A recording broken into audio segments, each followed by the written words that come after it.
សាវតាផ្លែទុរេនក្នុងព្រះនគរកម្ពុជា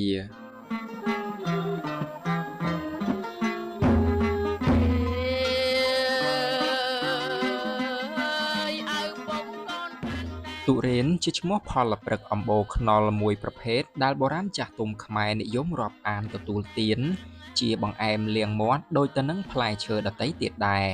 ចំពោះឫសគល់នៃពាក្យទុរេនត្រូវបានគេសន្មតថាបានคล้ายមកពីពាក្យឌូរីរបស់សាសម៉ាឡេ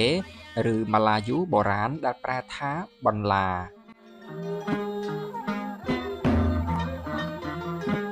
តាមរយៈឯកសារនានាដែលបានកត់ត្រាទុកត្រូវបានគេដឹងថាដំណាំទុរេនមានប្រភពមកពីតំបន់ព្រៃទឹកភ្លៀងនៃប្រជុំកោះប៊នណេអូដែនដីកោះស៊ូម៉ាត្រានៃប្រទេសឥណ្ឌូនេស៊ីនិងតំបន់ភាគខ្លះនៃប្រទេសម៉ាឡេស៊ីដែលធ្លាប់ជាអតីតអាណាចក្រសិរីវិជ័យដ៏ថ្កុំថ្កើងក្រោយមកដំណាំនេះត្រូវបានរីកសាយភាយនិងទទួលរាប់អានយកទៅដាំដុះបន្តនៅក្នុងតំបន់នានាក្នុងប្រទេសឥណ្ឌាប៉ាពូញូហ្គីណេនិងតំបន់ប្រទេសនានាផ្សេងទៀតនៅតំបន់ជ្រោយសុវណ្ណភូមិកំណត់ត្រាដំបូងបំផុតរបស់ជនជាតិអឺរ៉ុបទៅលើផ្លែទុរេនគឺត្រូវបានកត់ត្រាដោយអ្នករុករកនិងជាឈ្មួញជនជាតិអ៊ីតាលីម្នាក់ឈ្មោះ Niccolo de Conti ដែលបានធ្វើដំណើរមកកាន់តំបន់អាស៊ីអាគ្នេយ៍ក្នុងសតវត្សទី15ប៉ុន្តែរហូតមកដល់ប្រមាណជាឆ្នាំ1563ទើបមានអ្នកជំនាញការខាងផ្នែកវិទ្យាសាស្ត្រធម្មជាតិជនជាតិប៉ូទុយហ្គាល់ឈ្មោះ Garcia de Orta បានសរសេររៀបរាប់យ៉ាងលម្អិតអំពីដំណាំទុរេនក្នុងអត្ថបទសុន្ទរកថាស្ដីពីថ្នាំសាមញ្ញរបស់ប្រទេសឥណ្ឌារបស់ខ្លួនក្រោយមកនៅប្រមាណជាឆ្នាំ1740ទើបមានអ្នកជំនាញខាងរុក្ខជាតិជនជាតិអាល្លឺម៉ង់ឈ្មោះ Georg Eberhard Rampius បានបញ្ចូលទុរេននេះទៅក្នុងអំបូរ Choreo ដោយមានអត្ថាធិប្បាយយ៉ាងពិស្ដារអំពីពូជកត្តាជីវសាស្ត្រនិងធម្មជាតិរបស់រុក្ខជាតិប្រភេទនេះផងដែរលុះក្រោយមកទៀតនៅប្រមាណជាសតវត្សទី19ពួកប៉ូទុយហ្គាល់បាននាំយកពូជផ្លែទុរេនទៅដាំដុះនៅលើដែនដីទ្វីបអាមេរិកខាងត្បូងដែលត្រូវបានគេរកឃើញដំបូងនៅក្នុងប្រទេសដូមេនិក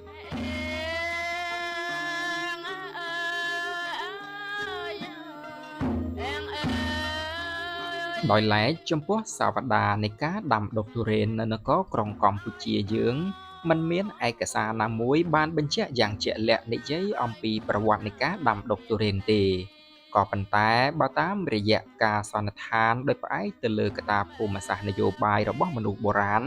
ប្រវត្តិនៃការដាំដុះទុរេនក្នុងនគរកម្ពុជាត្រូវបានបែងចែកចេញជាពីរតំបន់ផ្សេងគ្នាគឺទុរេនតំបន់កំពតនិងទុរេនតំបន់ទល់ដែននគរសយ៉ាមទុរេនខេត្តកំពតគឺជាទុរេនដែលមានប្រភពដើមមកពីកោះជ្វាស៊ូម៉ាត្រាដោយបាននាំចូលមកដោយផ្ទាល់ដោយក្រុមពួកជ្វាក្រុមនេះធ្វើដំណើរចូលមកប្រកបរបររកស៊ីក្នុងខេត្តកំពតនិងបើយោងតាមសក្ខីកម្មប្រវត្តិសាស្ត្រមួយទៀតដែលទាញចេញអំពីប្រវត្តិសង្គ្រាមក្នុងតំបន់អាឆេរវាងពួកជ្វានិងក្រុមអាណានិគមហូឡង់ដែលបានកើតឡើងក្នុងចន្លោះឆ្នាំ1873ដល់ឆ្នាំ1904ពួកជ្វាដែលជាម្ចាស់ស្រុកបានដុតបំផ្លាញចោលនៅរាល់ដំណាំរបស់ខ្លួន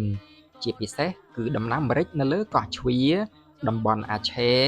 និងតំបន់កោះស៊ូម៉ាត្រាជាដើមដោយមិនទុកឲ្យពួកហូឡង់បានទទួលផលប្រយោជន៍ទាំងនោះឡើយតាមរយៈការរត់គេចភៀសខ្លួនពីសង្គ្រាមនេះក្រុមជនជាតិជ្វាទាំងនោះបាននាំយកគ្រាប់ធញ្ញជាតិជាច្រើនជាពិសេសគឺពូជដំណាំផ្សេងមកតាមខ្លួនហើយបានយកទៅដាំដុះនៅលើទឹកដីថ្មីដែលពួកគេបានទៅដល់ដែលទឹកដីថ្មីនោះរួមមានទាំងនគរក្រុងកម្ពុជាផងដែរពូជទុរេននៅក្នុងខេត្តកំពតជាពិសេសទុរេនស្រែឬហៅម្យ៉ាងទៀតថាទុរេនដូនតាគឺមានលក្ខណៈដូចគ្នាទៅនឹងអំបូរទុរេនដើមនៅនគរឥណ្ឌូនេស៊ីដែលជាទុរេនដែលមានដើមខ្ពស់និងផ្លែតូចៗរីឯចំពោះទុរេនខ្មែរដែលដាំដុះជាប់ទៅនឹងព្រំដែននគរសយ៉ាមដែលមានខេត្តប៉ៃលិនបាត់ដំបងនិងបន្ទាយមានជ័យគឺជាក់ស្ដែងមានប្រភពមកពីប្រទេសសៀមជាពិសេសគឺខេត្តចន្ទបុរីដែលជាខេត្តដ៏សម្បូរពូជទុរេនជាងគេបំផុតនៅក្នុងប្រទេសនៅនគរសយ៉ាមកំណត់ត្រាផ្លូវការដំបូងដែលគេបានសរសេរអំពីផ្លែទុរេនត្រូវបានកត់ត្រាទុកនៅប្រមាណជាឆ្នាំ1662 ដោយលោក Jacques de Boucher ដែលជាអាចារ្យសាសនាគ្រិស្តប្រចាំនៅក្រុងសិរីអយុធ្យាបានសរសេររៀបរាប់អំពីផ្លែទុរេនក្រោយមកប្រមាណជា20ឆ្នាំបន្ទាប់រាជទូតបារាំងសេសដែលបានចូលមកដល់ទឹកដីក្រុងសិរីអយុធ្យាក៏បានសរសេររៀបរាប់អំពីការប្រមូលពន្ធផ្លែទុរេនប្រជារាស្ត្រពីសំណាក់ព្រះបរមរាជវាំងក្រុងស្រីអយុធ្យាផងដែរ